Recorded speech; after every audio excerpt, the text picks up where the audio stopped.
नमस्कार. नवप्रेरणा एंटरटेनमेंटमध्ये आपलं मनापासून स्वागत.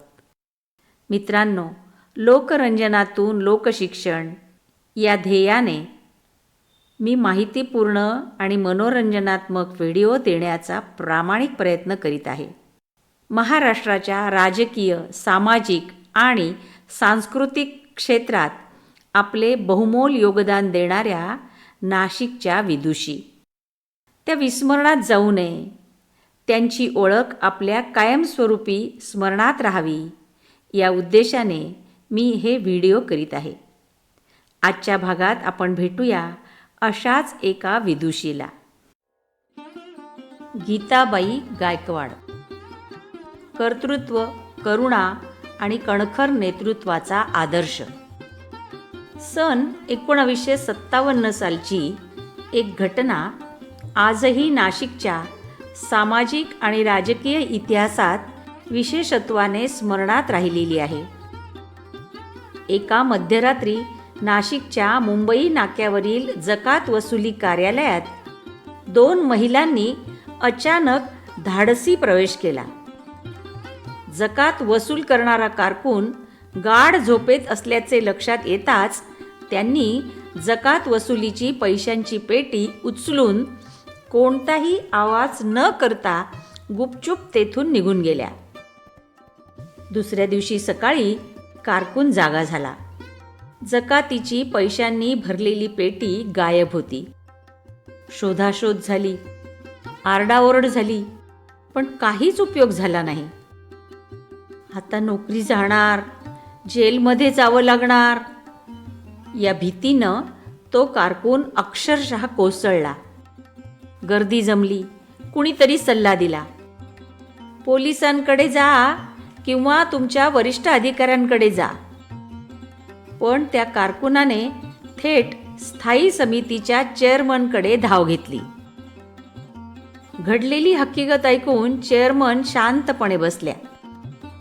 जणू काही त्यांना सगळं आधीच माहीत आहे अशा आविर्भावात. खरं तर त्यांना ही बातमी आधीच कळली होती आणि त्यांचा संताप आतून उसळत होता. चोरी का झाली? ड्युटीवर झोपला होतास म्हणूनच ना? पगार घेतोस आणि कामाच्या वेळी झोपतोस, लाज नाही वाटत? चेअरमनच्या रोषाने कारकून गयावया करू लागला. मला वाचवा, नोकरी जाईल, माझी लेकरं उघड्यावर येतील.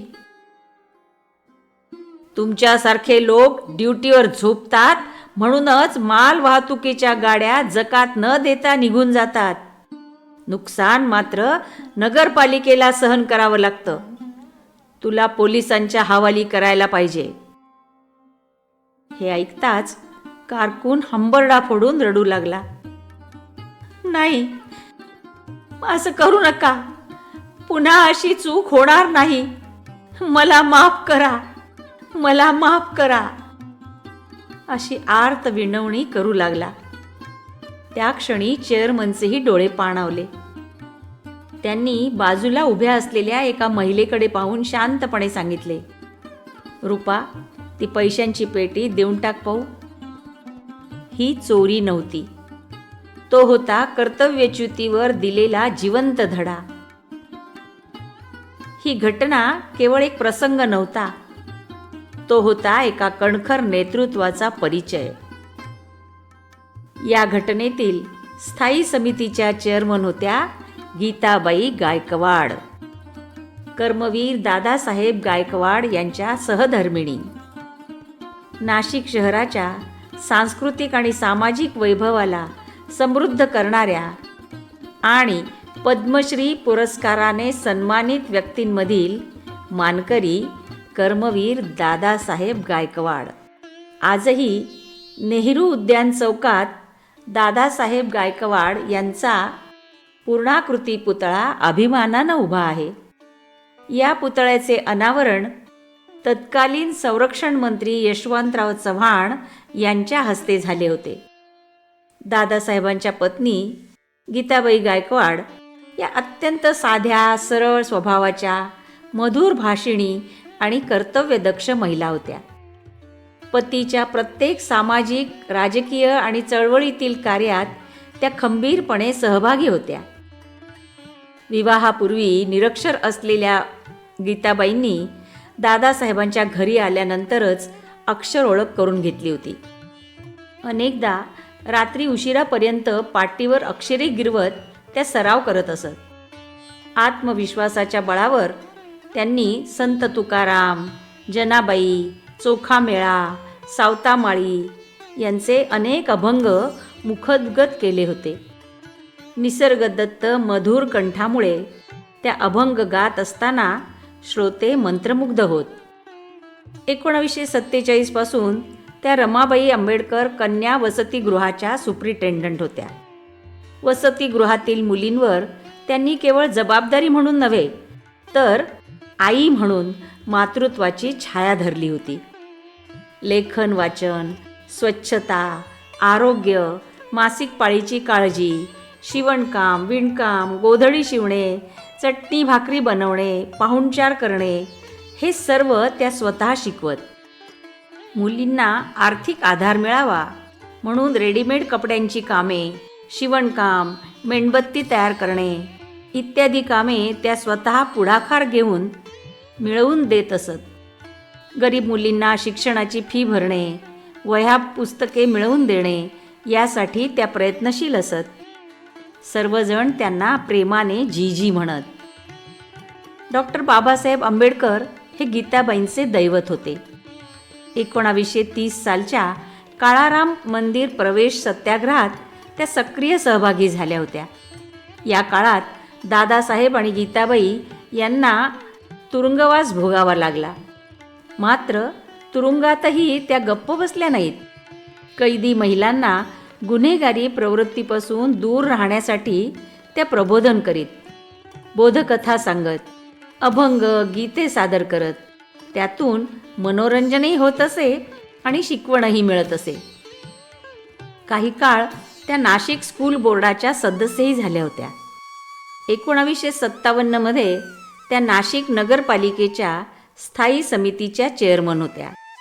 दादासाहेब गायकवाड राजकारणात असल्याने अनेक लोक खेड्यापाड्यातून त्यांना भेटायला येत.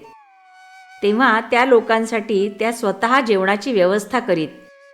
एवढेच नव्हे तर जाताना त्यांना भाड्यासाठी पैसे आहेत का म्हणून विचारणा करीत. नसतील तर स्वतःच्या कमरेला लावलेल्या पिशवीतून म्हणजे चंचीतून पैसे काढून देत. गीताबाई गायकवाड यांचे नेतृत्व केवळ पद, अधिकार किंवा भाषणापुरते मर्यादित नव्हते.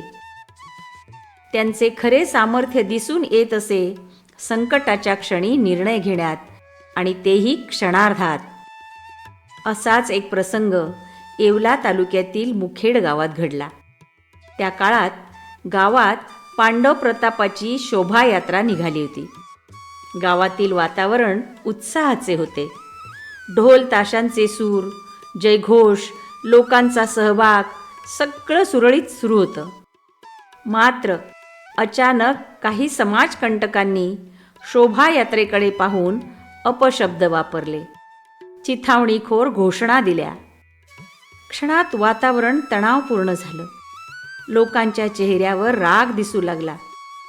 2 गट आमने सामने येण्याची शक्यता निर्माण झाली. मारहाण, दंगल, रक्तपात काहीही होऊ शकत होतं. नेमक्या याच क्षणी गीताबाई गायकवाड पुढे आल्या. ना पोलीस बंदोबस्त, ना अधिकाराची भाषा, ना आक्रमक इशारे. त्या पुढे आल्या माणुसकीच्या बळावर.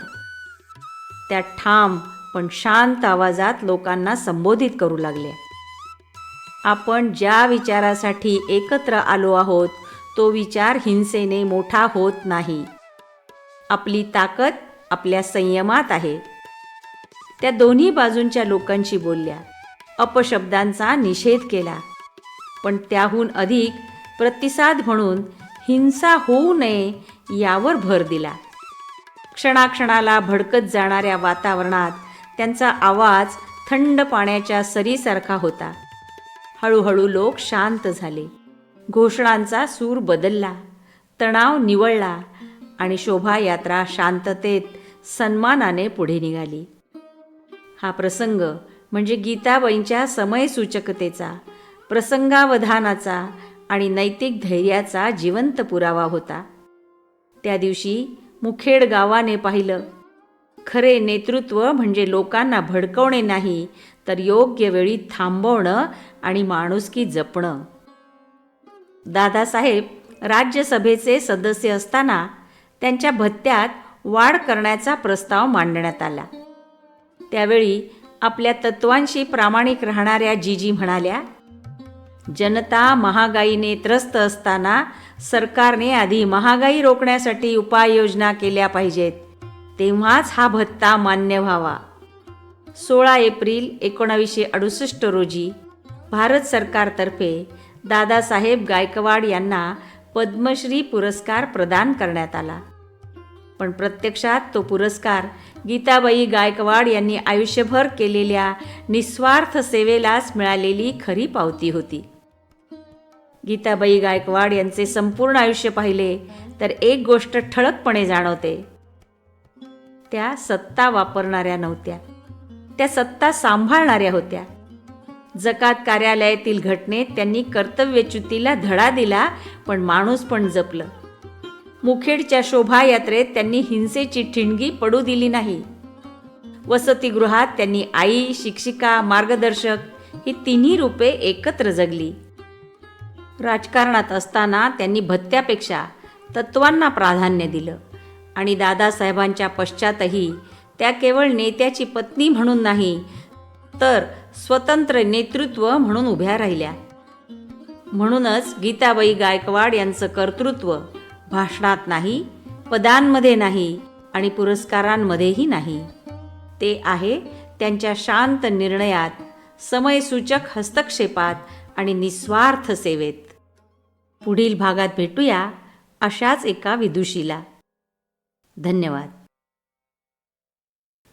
या होत्या महाराष्ट्राच्या सामाजिक, राजकीय आणि सांस्कृतिक क्षेत्रात आपली छाप सोडणाऱ्या नाशिकच्या प्रभावी स्त्रिया, अर्थात नाशिकच्या विदुषी. मूळ लेखिका डॉक्टर विद्या केशव चिटको. निर्मिती नवप्रेरणा एंटरटेनमेंट. मराठी भाषांतर आणि वाचक स्वर ॲडव्होकेट प्रेरणा देशपांडे. मित्रांनो, असेच नवनवीन व्हिडिओ ऐकण्यासाठी, बघण्यासाठी आपण माझ्या नवप्रेरणा एंटरटेनमेंट या यूट्यूब चॅनलला सबस्क्राईब करा, लाईक करा आणि शेअर करा. तुमची ही छोटीशी कृती मला खूप आनंद देते आणि नवनवीन व्हिडिओ बनवण्याची प्रेरणा देते. धन्यवाद.